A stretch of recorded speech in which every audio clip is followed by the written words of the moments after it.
Olá, que bom ter você com a gente para mais uma conversa. Hoje o nosso foco é um tema bem específico, mas muito importante: a segurança e a saúde de quem trabalha no mar aqui no Brasil. A nossa referência principal vai ser a norma regulamentadora número 30, a NR30. A gente está usando o texto oficial, sabe? Com as últimas atualizações, aquelas que foram até o fim de 2022. Exato. É a nossa base para entender esse universo. E o objetivo da NR30 é bem claro, né? Ela quer criar regras para proteger os trabalhadores aquaviários, para evitar acidentes, doenças, enfim, deixar o ambiente de trabalho mais seguro. É isso aí. Proteger quem está a bordo. E onde ela se aplica?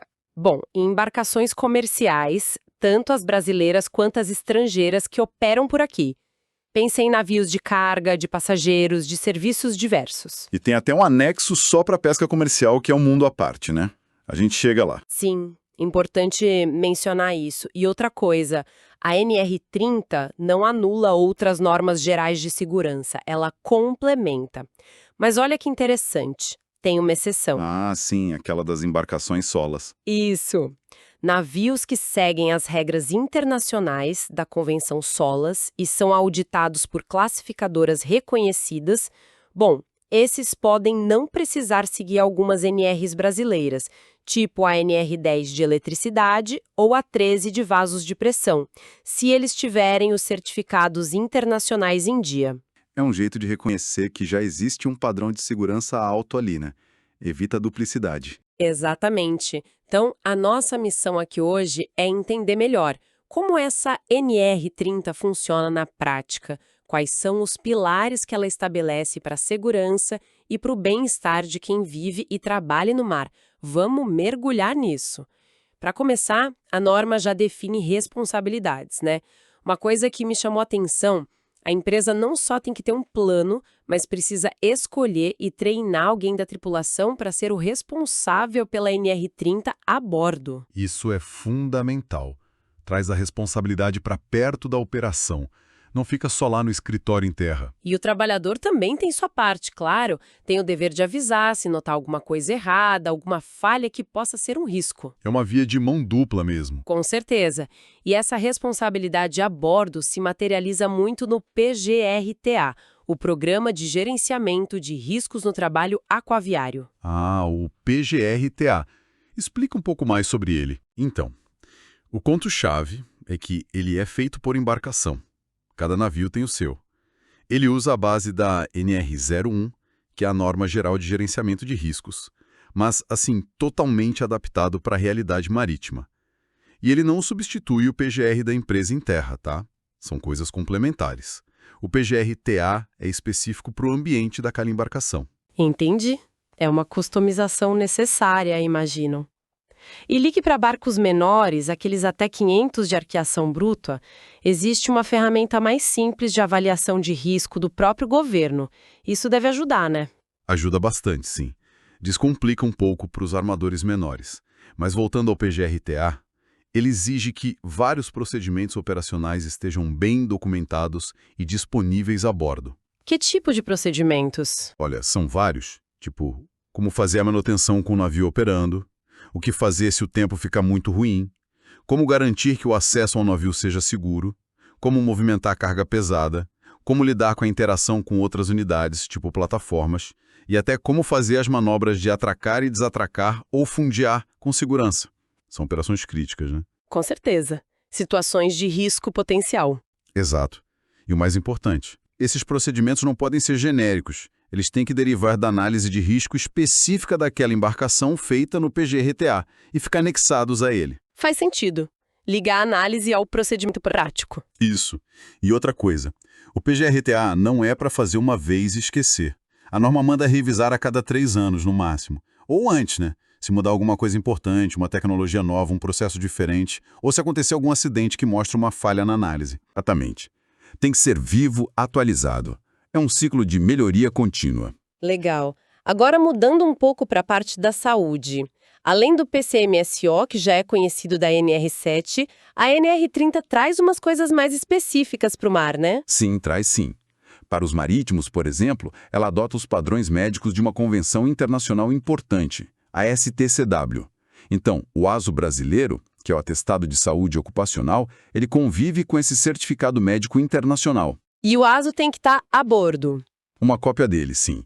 Pode ser física ou digital, mas precisa estar acessível na embarcação. Ok, e uma dúvida que sempre surge. O cara tá lá no meio do oceano, numa viagem longa, e o exame médico dele vence. E aí? Fique regular. Boa pergunta. A norma prevê isso. A validade do exame pode ser estendida por até 45 dias. É um prazo para dar tempo de chegar em um porto onde ele possa fazer o exame novo. É uma flexibilidade necessária, né? Ah, bom saber. Pragmático. Com certeza. Outro ponto crucial é ter material de primeiros socorros e gente treinada para usar esse material a bordo.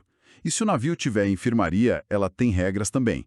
Tem que ser um local separado só para isso, ter onde guardar material, água quente e fria. Entendi. E a norma fala sobre prevenção de doenças, vacinas. Fala assim. É responsabilidade do empregador facilitar o acesso da tripulação à prevenção de doenças endêmicas, comuns nos portos ou regiões por onde o navio passa, e também as vacinas recomendadas. Certo. Agora sobre os comitês de segurança. A CIPA, a Comissão de Prevenção de Acidentes e Assédio, ela também se aplica para as empresas que têm aquaviários. E eles têm que ter representantes lá. Achei curioso que até quem está de folga pode votar na eleição da CIPA. É para garantir a participação, né? Mesmo estando fora da escala. Mas além da CIPA da empresa, tem um outro grupo importante, que atua diretamente a bordo, o GSSTB. GSSTB, Grupo de Segurança e Saúde no Trabalho a Bordo. Qual é a função dele? É obrigatório sempre. Ele é obrigatório em embarcações maiores, de 500 de arqueação bruta para cima, e também em navios estrangeiros que ficam mais de 180 dias operando aqui com brasileiros a bordo. Quem comanda o GSSTB é o comandante do navio, e a composição é variada. Tem o chefe de máquinas, o responsável pela segurança, representantes dos trabalhadores de convés, de máquinas, pessoal de diferentes setores. E o que eles fazem na prática? A ideia é que eles sejam, assim, os agentes da segurança no dia a dia. A missão é verificar se as normas estão sendo cumpridas, ver se as medidas do PGR-TA estão funcionando, identificar riscos que talvez não tenham sido vistos antes, inspecionar os equipamentos de segurança, como botes salva-vidas, extintores, registrar os dados de acidentes e incidentes, ajudar a planejar os exercícios de emergência, promover palestras sobre segurança, apontar onde precisa de mais treinamento, é a segurança acontecendo ali, na rotina. Parece bem atuante mesmo. E como eles se organizam? Tem reuniões? Tem sim. Reuniões mensais, obrigatórias. E com pauta definida, tá?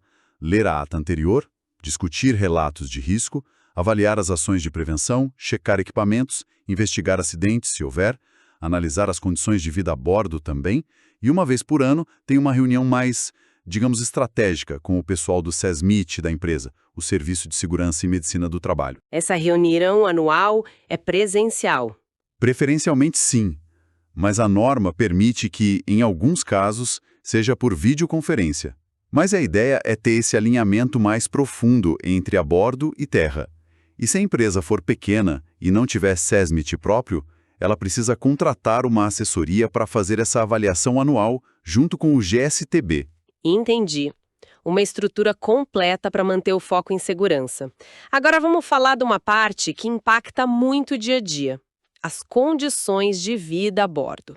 Começando pela comida. Ah, fundamental. A NR30 fala em ter víveres e água potável em quantidade suficiente para a viagem toda, pensando na tripulação e em emergências.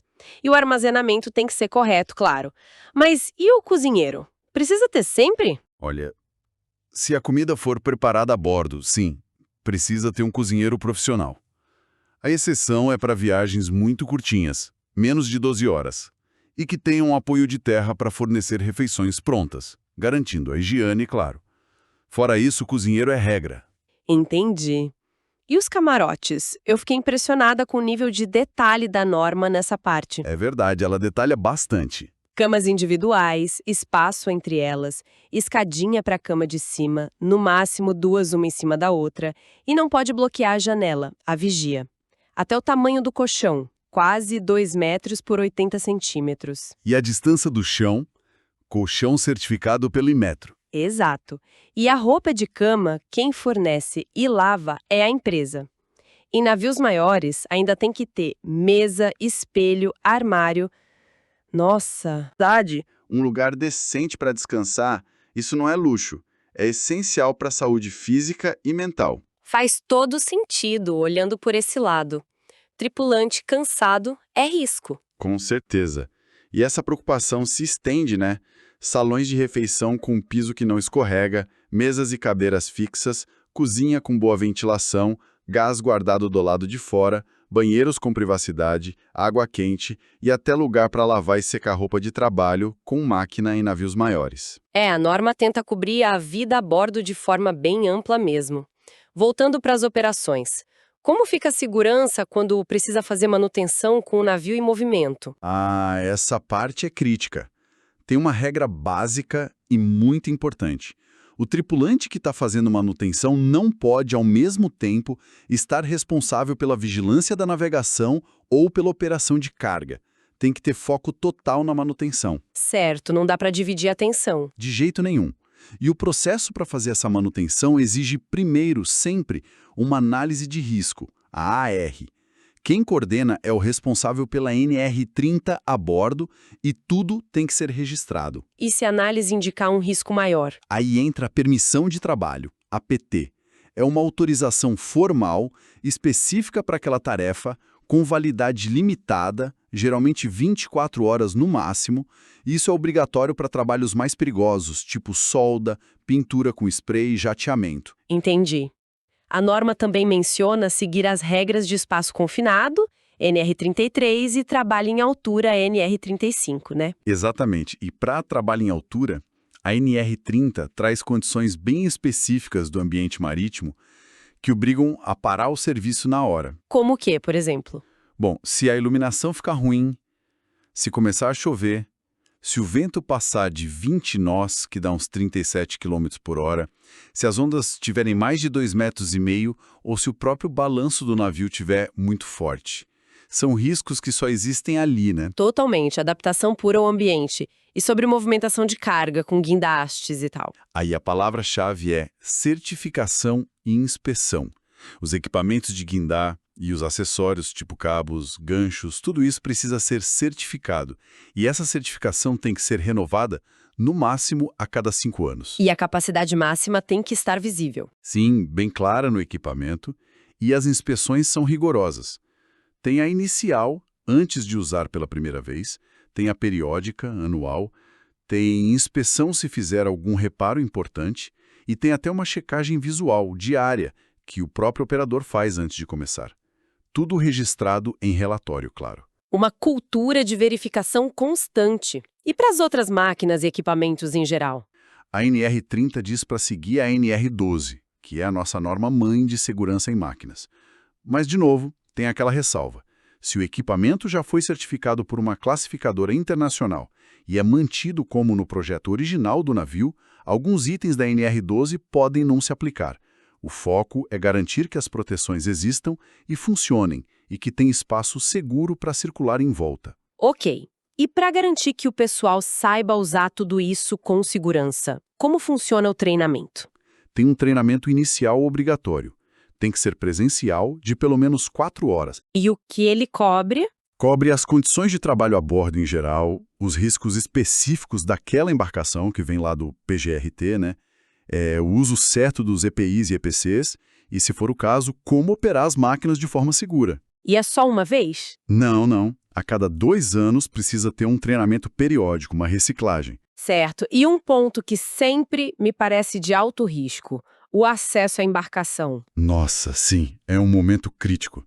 Quando o navio está atracado no cais, a escada ou a prancha de acesso tem que estar em ótimo estado, ser antiderrapante, ter corrimão firme, não pode ter fio elétrico ou mangueira atrapalhando a passagem e tem que ter uma rede de segurança embaixo para caso de queda. O ângulo da escada principal, a de porta-ló, também tem um limite para não ficar muito íngreme, geralmente 55 graus. E é proibido usar guindaste para embarcar ou desembarcar gente, né? Fora resgate. Proibidíssimo. E também não pode usar aquela escada de corda, a quebra-peito, quando está atracado. E quando o navio está fundeado, longe do cais que o acesso é por lancha. Aí o cuidado tem que ser redobrado. Primeiro, tem que ter um tripulante supervisionando o tempo todo. Os equipamentos, tipo guinchos para subir a escada, têm que ser inspecionados antes. A preferência é sempre usar a escada de portaló, se der. Se precisar mesmo usar a escada quebra-peito, as regras são super estritas.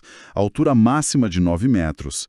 Tem que ser instalada de forma muito segura, degraus firmes, ter uns traversões para estabilizar. E o equipamento de resgate? Tem que estar ali prontinho para usar. Cabos, boia com luz, uma corda fina para jogar para a pessoa, a retinida, e o colete salva-vidas é obrigatório para todo mundo que está subindo ou descendo por qualquer meio quando fundeado. Sem exceção. Nossa, quantos detalhes, mas dá para ver que cada um deles nasceu de uma situação de risco real, né? Bom, vamos dar uma olhada agora no anexo 1, que é específico para pesca comercial. Isso, um setor com muitas particularidades. Ele se aplica principalmente a barcos maiores, né? Acima de 12 metros ou 10 de arqueação bruta. Mas serve de guia para os menores também.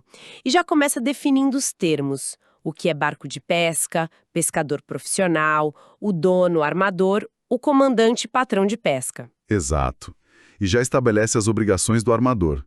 Garantir que o barco seja seguro para operar, dar os meios para o patrão de pesca cumprir as regras, comunicar acidentes graves à autoridade marítima. E o interessante desse anexo são os apêndices. Eles trazem listas de requisitos mínimos para barcos novos e também para os que já existem. Cobrem muita coisa. Tipo o quê? Desde a estrutura do barco, a navegabilidade, as instalações elétricas, de rádio, os equipamentos de tração para pesca, saídas de emergência, combate a incêndio, até as condições nos locais de trabalho no convés. Ventilação, temperatura, iluminação, piso seguro e, claro, a segurança na própria operação de pesca, como controlar os motores e os guinchos, como proteger o pessoal de ondas que podem varrer o convés e a habitabilidade. E essa parte de habitabilidade na pesca tem algo diferente? Tem sim, principalmente para os barcos novos. Tem exigência de altura mínima nos locais de convivência, um limite de pessoas por dormitório, geralmente 6, mas em barcos maiores pode ser 4 ou até 2 pessoas só. Camas individuais também? Mínimo especificado. Separação por sexo, claro. Privacidade nos banheiros. Refeitórios adequados. Em barcos maiores, a cozinha tem que ser separada da área de dormir e comer. E reforça a questão da comida e da água potável. O anexo da pesca também repete pontos da regra geral, mas com o foco no setor.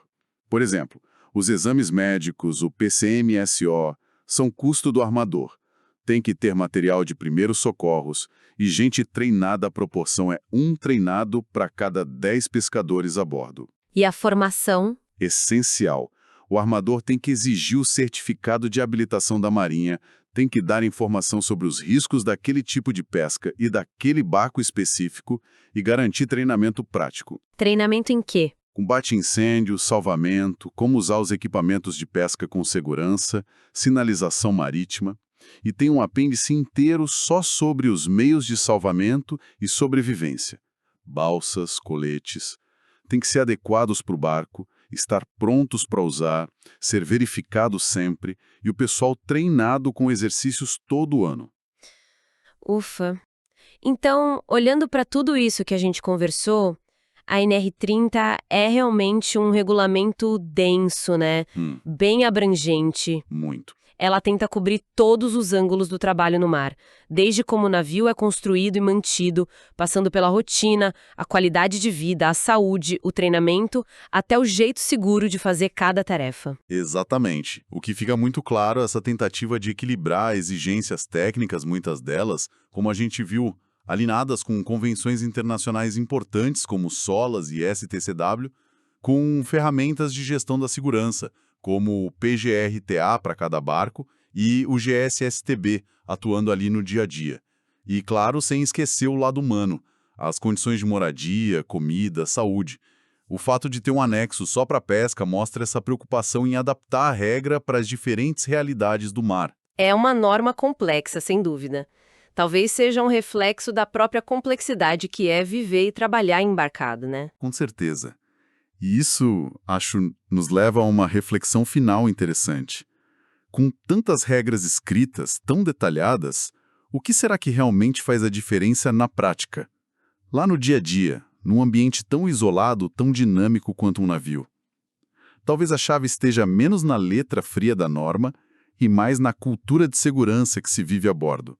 Aquela atitude, aquele compromisso que vem tanto da gestão em terra quanto de cada pessoa da tripulação.